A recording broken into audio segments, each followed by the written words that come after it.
आज आपको एक कहानी सुनाता हूँ, एक सच्ची कहानी, एक ऐसी सच्ची घटना जिसको सुन के और जिसको देख के आप ये सोचने पे मजबूर हो जाएंगे कि इंसान और इंसानियत को बचाने के लिए कोई किस हद तक जा सकता है। बस आपसे रिक्वेस्ट है कि वीडियो को पूरा देखें, बीच में ना छोड़ें।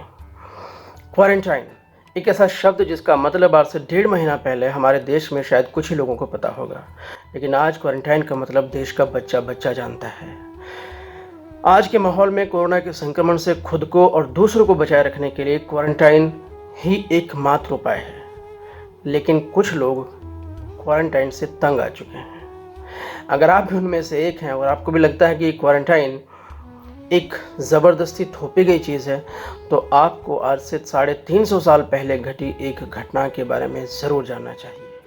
ये घटना है ग्रेट प्लेग ऑफ लंदन के दौरान की, जब एक गांव के लोगों ने महामारी को रोकने के लिए खुद को अपने आप ही क्वारंटाइन कर लिया था।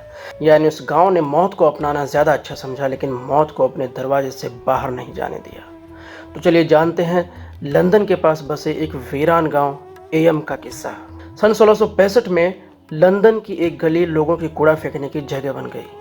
इस कूड़े में बहुत सारे चूहों और उन पर पलने वाले पिस्सुओं को जैसे प्रजनन करने के लिए एक बहुत अच्छा घर मिल गया था, जिससे हुआ ये कि चूहों और पिस्सुओं की संख्या भयानक रूप से बढ़ गई और उसका नतीजा था प्लेग, एक ऐसी भयानक महामारी जिसने लंदन की लगभग 1/4 आबादी का सफाया कर दिया। एक रिपोर्ट के अनुसार इस महामारी ने करीब 1 लाख लोगों को मौत की नींद सुला दिया। ये सच्ची कहानी है 17वीं शताब्दी में लंदन से सिर्फ 3 घंटे की दूरी पर स्थित एक गांव एयम की, जो अपने खास क्वारंटाइन से दुनिया के इतिहास में सुनहरे अक्षरों में दर्ज हो गया। चलिए जानते हैं कि क्यों पूरी दुनिया में आज एयम के लोगों का नाम बहुत ही सम्मान से लिया जाता है। लंदन से करीब 240 किलोमीटर की दूरी पर डर्बीशायर डेल्स डिस्ट्रिक्ट में स्थित है ये वीरान गांव, जो कभी एक खुशहाल गांव हुआ करता था। एयम आज एक पर्यटक स्थल बन चुका है, ठीक वैसे ही जैसे हमारे राजस्थान का कुलधारा गांव, जहां कभी इंसान बसते थे, जहां कभी खुशियां थी, त्योहार थे, मेले थे, और फिर अचानक गांव ऐसा वीरान हुआ कि दोबारा बस नहीं पाया। करीब 10,000 लोग हर साल एयम घूमने आते हैं, एयम के लोगों के बलिदान को याद करने और ये देखने के कैसे एक महामारी ने एक भरे पूरे गांव को एक वीराने में तब्दील कर दिया।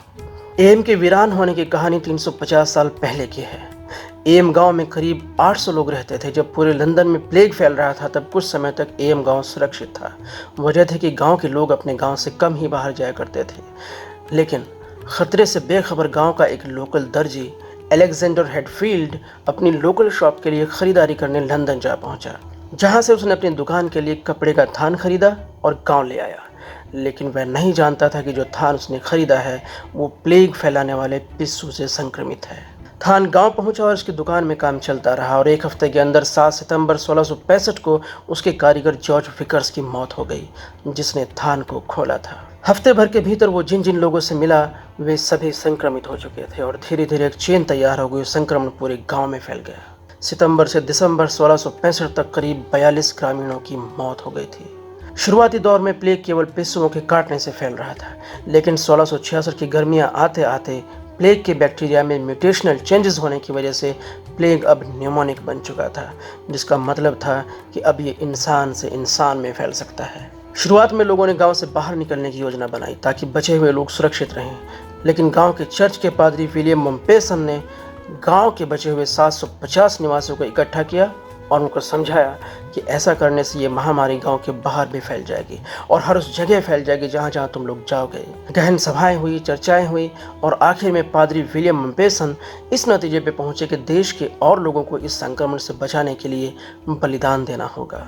अब उनके सामने बस एक ही रास्ता है कि वे खुद को कैद कर लें, वो भी कुछ इस तरह कि यह बीमारी आसपास के उन गाँव में न फैल जाए जहाँ तक भी संक्रमण नहीं पहुँचा था। हमें अपने आप को सेल्फ क्वारंटाइन करना होगा ताकि ये महामारी उन लोगों को न फैल जाए। लेकिन समस्या ये थी कि गांव के कुछ लोग तो पादरी की बात से सहमत हो गए थे, लेकिन काफ़ी लोग अभी भी ऐसे थे जो इस बात से सहमत नहीं थे। वो समझते थे कि गांव को छोड़कर जाने से ही उनकी जान बच सकती है और ऐसे में विलियम मुम्पेसन ने चर्च के पूर्व पादरी थॉमस स्टैनली से संपर्क किया और दोनों ने मिलकर गाँव वालों को तब तक समझाया जब तक कि ज़्यादातर लोग मान नहीं गए। एयम के इतिहासकार फ्रेंसाइन क्लिफोर्ड के अनुसार मुम्पेसन और स्टैनली ने लोगों को धर्म का वास्ता दिया था और लोगों को धर्म का पाठ पढ़ाया था। उन्होंने लोगों से अपील की कि क्रिश्चियन धर्म की शिक्षाओं के अनुसार ये हमारी जिम्मेदारी है कि हम अपने शहर और अपने देश और पूरी मानव जाति के लिए अच्छा करें। ये तस्वीर गांव के चर्च की खिड़कियों के शीशे की है, जिसमें शायद लोगों ने पेंटिंग के जरिए से उस वक्त के प्लेग के हालात को समझाने की कोशिश की है। मोम्पेसन की अपील का लोगों पे असर हुआ और फिर लिया गया एक फैसला गांव के चारों ओर एक दीवार खड़ी करने का, ताकि ना तो कोई गांव से बाहर जा सके और ना ही कोई गांव के अंदर आ सके। और 24 जून 1666 को गांव के सारे रास्ते बाहरी लोगों के लिए बंद कर दिए गए। विलियम मोम्पेसन के कहने पर गांव के चारों ओर एक पत्थर की दीवार बना दी गई, जिसे आज भी मोम्पेसन वॉल के नाम से जाना जाता है। सारा गांव सेल्फ क्वारंटाइन में चला गया। अब ना ही कोई गांव से बाहर जा सकता था और ना ही कोई गांव के अंदर आ सकता था। इस दीवार में एक छोटा सा छेद रखा गया, जहां से गांव वाले चंद सिक्के बाहर फेंक देते थे और दूसरे लोग जो मदद करना चाहते थे वे इस छेद से खाने और दूसरी ज़रूरत की चीज़ें पहुंचा दिया करते थे। क्वाइंस को विनेगर यानी सिरके में डुबो के रखा जाता था ताकि उसका इन्फेक्शन ख़त्म हो जाए। एएम के इस बुरे वक्त में पूर्व पादरी थॉमस स्टैनली बाहर रहकर गांव के लोगों तक खाने का सामान और बाकी चीज़ें पहुंचा रहे थे, और उस वक्त के पादरी विलियम मोम्पेसन अंदर रहकर हालात संभाल रहे थे। इससे महामारी गांव के बाहर तो नहीं गई, पर गांव से भी नहीं गई। प्लेग से मरने वालों की लाशें काफी दूर जंगलों में दफनाई जाने लगी। अंतिम संस्कार की प्रक्रिया में भी गांव वालों के जुटने पर रोक लगा दी गई। कोई अपने घर से बाहर नहीं निकलता था। चर्च बंद कर दिए गए। सभाएं खुले मैदान में होने लगी, जिसमें केवल जरूरी लोग ही शामिल होते थे। जिस घर में कोई प्लेग का मरीज होता था उस घर को प्लेग कॉटेज का नाम दिया जाता और उसके सामने प्लेग कॉटेज का बोर्ड लगा दिया जाता है। ये ठीक वैसे ही है जैसे आज के इस लॉकडाउन में क्वारंटाइन किए गए घर के सामने सरकारी नोटिस लगाए जा रहे हैं। लोग मरते रहे ताकि दूसरे जिंदा रहें। इतने कठिन नियमों के बाद भी गांव में मौत का सिलसिला जारी रहा, क्योंकि संक्रमण गांव के भीतर था। संक्रमण का सबसे विकराल रूप अगस्त 1666 में दिखाई दिया, जब गांव में एक दिन के भीतर 5 से 6 मौतें होने लगी। ऐसा कोई घर नहीं था जहां किसी की लाश न गिरी हो। इतिहास में एक औरत के बारे में लिखा गया है जिसका नाम था एलिजाबेथ हैंकॉक। इस महिला ने केवल 8 दिन के भीतर अपने पति और 6 छोटे मासूम बच्चों को दम तोड़ते देखा। उस औरत के दुख की कल्पना भी नहीं की जा सकती। लोग इतना डरे हुए थे कि कोई उसकी मदद के लिए आगे नहीं आया, तब भी नहीं जब वो अकेले कब्र खोदती। लोग गांव की पहाड़ी स्टोनी मिडलटन पर खड़े होकर बस देखते रहते थे। एलिजाबेथ रोज अपने घर से एक लाश घसीट कर लेकर आती, रोज कब्र खोदती और उन्हें दफनाती। धीरे धीरे संक्रमितों की संख्या इतनी ज्यादा हो गई कि गांव के अधिकांश परिवार ही खत्म हो गए। पर इन सब ने जो बलिदान दिया, जो धैर्य और साहस दिखाया, उसने इस बीमारी को दूसरे गांव तक नहीं फैलने दिया।